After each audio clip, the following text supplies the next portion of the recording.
Assalamualaikum warahmatullahi wabarakatuh. Jumpa lagi dengan saya di channel Korean Chong, dan kali ini kita akan unboxing sebuah smartphone yaitu Samsung A56. Samsung A56 ya. Dan ini gokil sih. Ini ada beberapa upgrade yang saya suka dari Samsung ini. Dan seperti biasanya kita belinya online. Langsung saja kita ke unboxingnya. Let's go. Oke, ini dia box paketan kita kali ini dan langsung saja kita bongkar ya. Wih, boxnya mantap guys. Oke, ini dia box smartphone-nya, dan kalau kita lihat dari desainnya ini agak upgrade sedikit ya. Dan di sini ada bundling 140 GB 6 bulan gratis Galaxy A56 5G.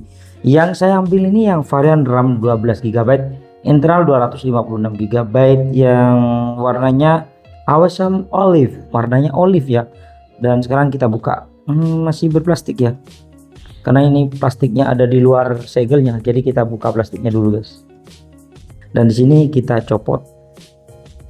Oke, mantap. Kita buka. Mantap. Di TikTok harganya masih berapa ini? Saya dapatin cuman 5 juta berapa gitu. Dan di dalamnya, oh ya, di sini ada box kecil bagian atasnya ya. Yang mana di sini isinya ada SIM ejector, dan di sini ada panduan singkat, kartu garansi, dan juga kabel charger Type C to Type C ya. Oke, gini aja yang kita dapetin ya. Kalau kita beli Samsung A56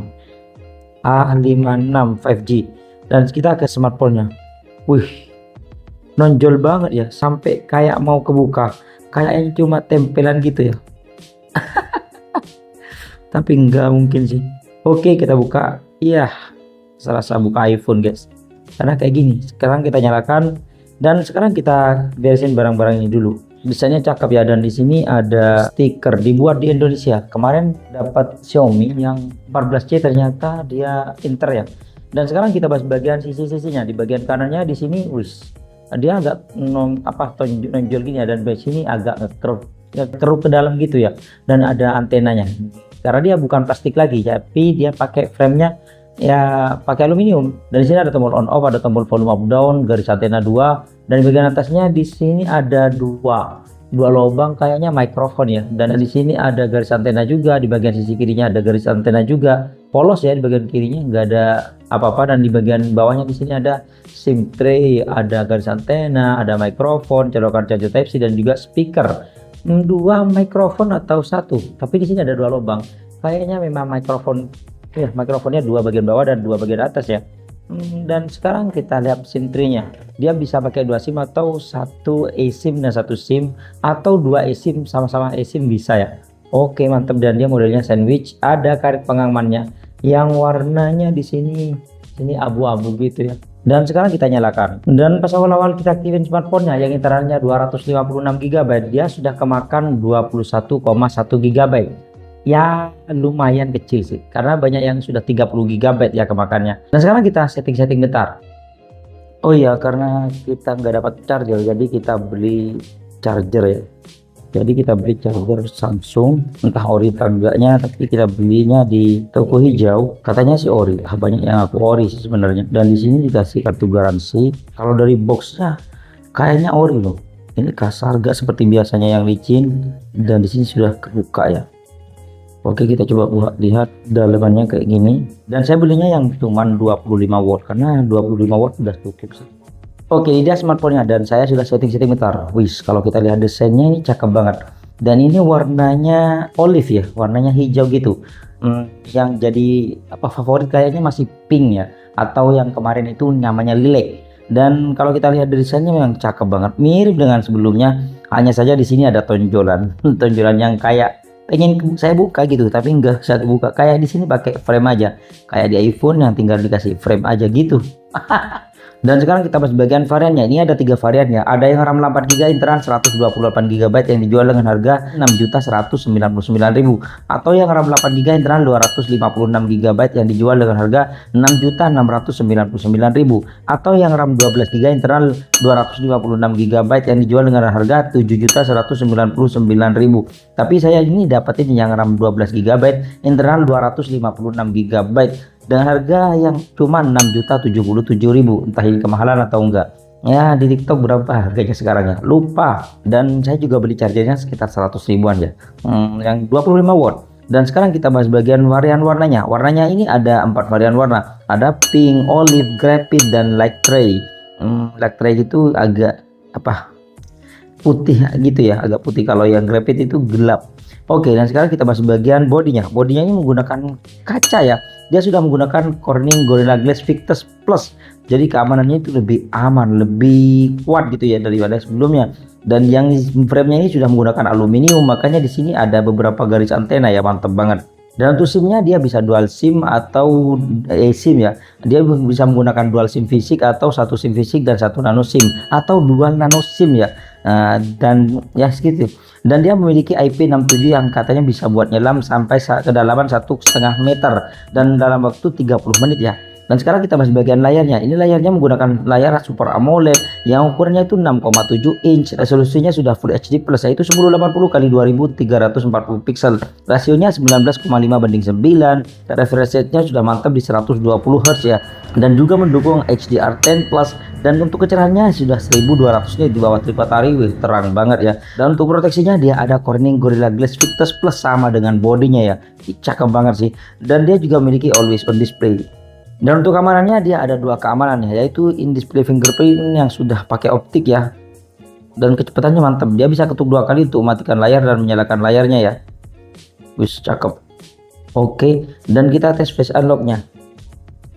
Oke, akurasinya mantap, cepat. Dan sekarang kita bahas bagian Android-nya. Android-nya sudah menggunakan Android 15 yang terbaru, dan untuk interface-nya sudah menggunakan One UI 7 yang terbaru ya. Dan katanya bisa dapat upgrade OS sampai 6 kali dan juga ada upgrade keamanan selama 6 tahun. Cakep banget.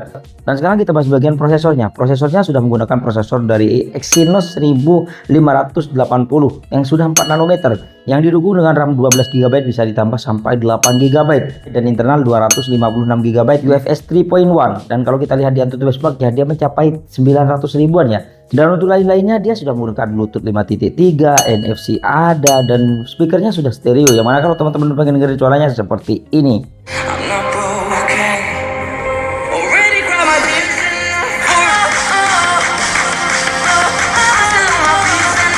Dan sekarang kita bahas bagian baterainya. Baterainya dia berkapasitas 5000 mAh yang bisa didukung sampai 45 watt. Tapi saya pakai yang 25 watt aja ya. Yang diklaim oleh Samsung katanya 30 menit sudah bisa isi 65% kalau pakai charger yang 45 watt. Dan 100% dalam waktu 68 menit doang. Dan ketika kita coba buat nonton YouTube selama 1 jam, dia baterainya cuma berkurang 7%. Sebenarnya bukan cuma sih, 7% itu sudah standar sih. Ya, 8% juga standar, 6% standar.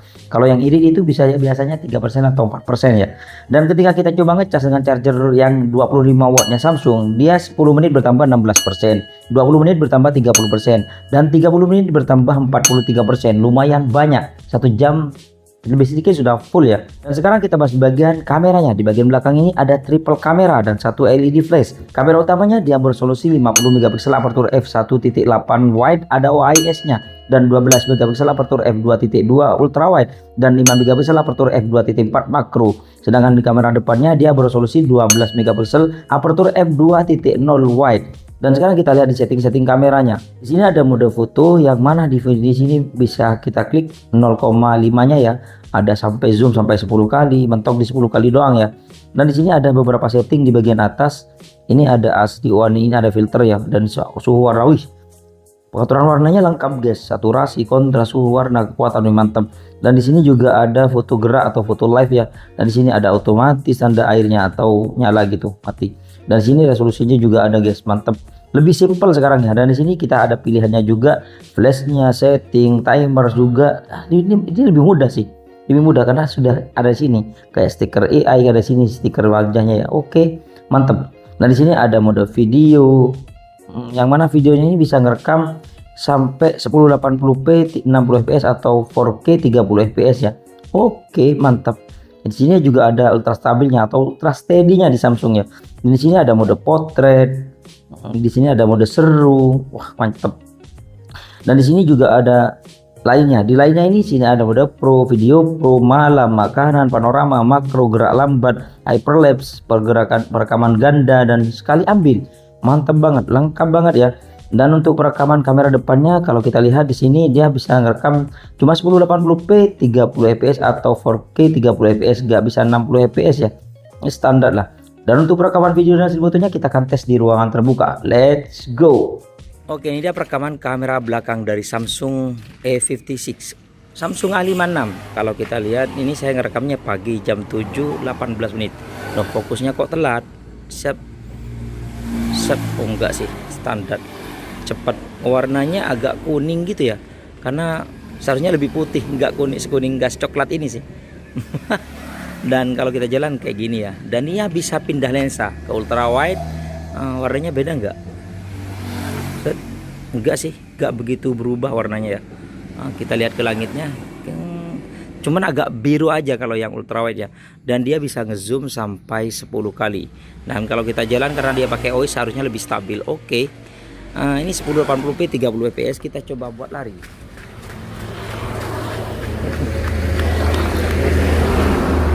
Bagaimana kestabilannya? Kita coba ke ultrawide nya.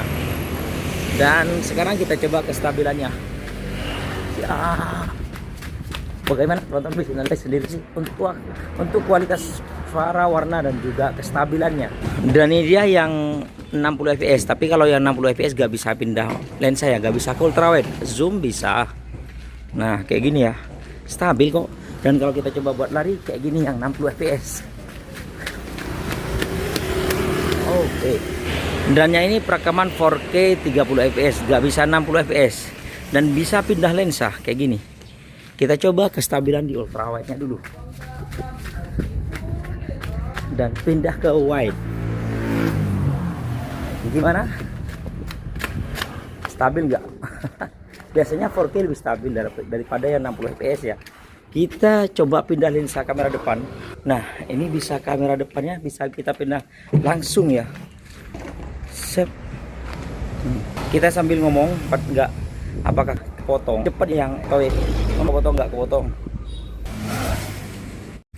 Oh ya, tadi saya cobain yang 4K 30 fps itu kalau kita pindahin bukan kepotong, lebih ke ngefresh ya.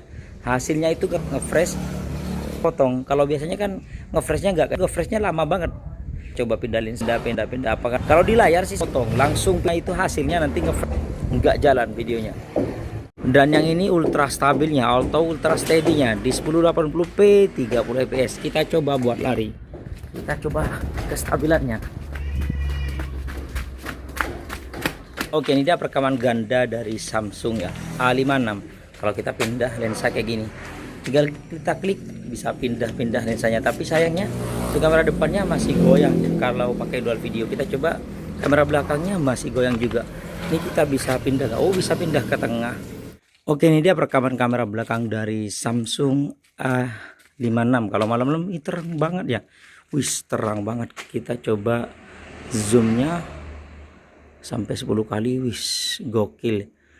Kita balikin. Dan kalau kita coba ke ultrawide, apakah masih terang? Wih, masih terang loh. Cuma agak kurang gitu ya. Ini terang banget dan ini agak kurang, agak gelap gitu. Dan kita coba putar ke kamera. Kayak gini kalau kamera depannya ya.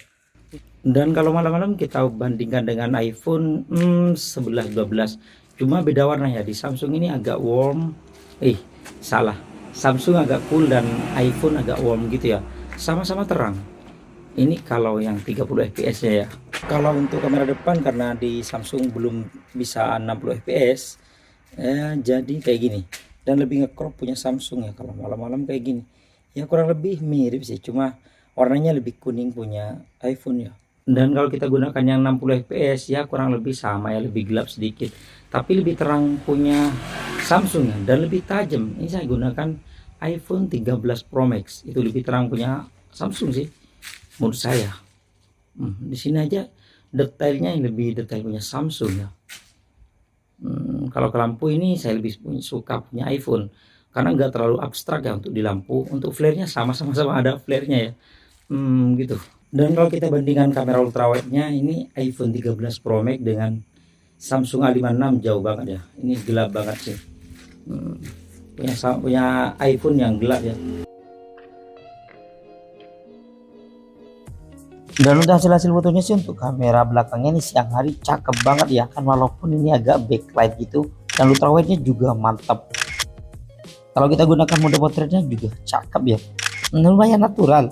Dan kalau kita gunakan kamera depannya ini juga cakep sih, di pagi hari kayak gini masih cakep loh.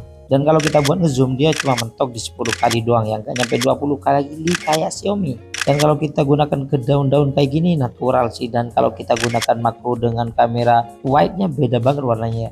Dan kalau kita gunakan malam-malam ya lumayan standar sih, tapi wajah kita itu agak menguning atau coklat sih. Ultrawide nya juga cakep ya. Dan kamera depannya ini baru agak pucat ya, bukan pucat sih, putih. Kalau kamera belakang kuning, kamera depannya agak putih gitu ya. Kalau kita bandingkan dengan iPhone ya, ini warnanya sama sih ya, sama-sama terang ya, ini sama-sama terang, cuma bedanya lebih wide di iPhone aja sih. Oh ya, satu lagi, mode makronya masih oke loh.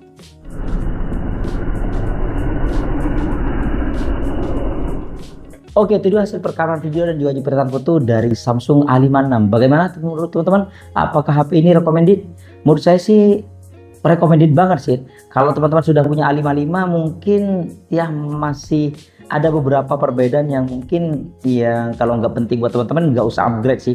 Cuma ada beberapa yang grade, termasuk circle to circle-nya dan juga AI eraser-nya yang lebih mantap di One UI 7 ini. Lebih akurasinya mantap. Kemarin saya bikin compare antara AI eraser-nya Samsung S23 Ultra dengan Vivo Y29 ya. Yang lebih keren di Vivo sih, yang lebih cepat dan juga lebih keren. Kalau yang Samsung sih kalah sih, walaupun sama-sama pakai AI. Cuma di sini lebih ada penyempurnaan yang lebih gokil sih menurut saya. Dan sekarang kita bahas bagian kelebihannya dulu. Ini kelebihannya sih menurut saya sih nggak banyak. Yang pertama penyempurnaan di AI eraser-nya atau AI circle to circle-nya. Dan yang kedua ada OIS-nya. Tapi harga segini OIS itu ada standar lah. Tapi ini ada peningkatan daripada yang sebelumnya cuma mendukung sampai 25 watt. Ini sudah bisa sampai 45 watt ya, cakep. Untuk kelebihannya sih itu saja sih menurut saya. Cuma kalau yang saya masih komplain itu dagunya kok masih tebel ya, dagunya masih tebel. Kalau kanan kirinya sebenarnya nggak tipis ya, kalau dibilang tebel ya masih bisa dibilang tebel karena agak tebel gitu ya. Dan kalau kita bahas bagian kekurangannya, menurut saya sih kekurangannya cuma satu doang ya, masih Full HD plus, kok nggak 1,5K gitu. Sebagian ada yang sudah pakai 1,5K, kayak di Redmi itu sudah pakai 1,5K ya, 1,5K di harga 3 jutaan. Ya overall ini cakep sih, kameranya cakep. Dibanding saya cuma bandingkan dengan iPhone itu keren banget, tetap terang. Apalagi ultrawide nya itu, ini malah lebih oke daripada iPhone. Mungkin ini aja sih unboxing kita kali ini. Terima kasih buat teman-teman yang sudah mampir channel kami. Jangan lupa yang belum berlangganan silahkan tekan tombol subscribe. Kalau suka di like, kalau nggak suka diabaikan saja. Sampai jumpa di video unboxing berikutnya. Assalamualaikum warahmatullahi wabarakatuh.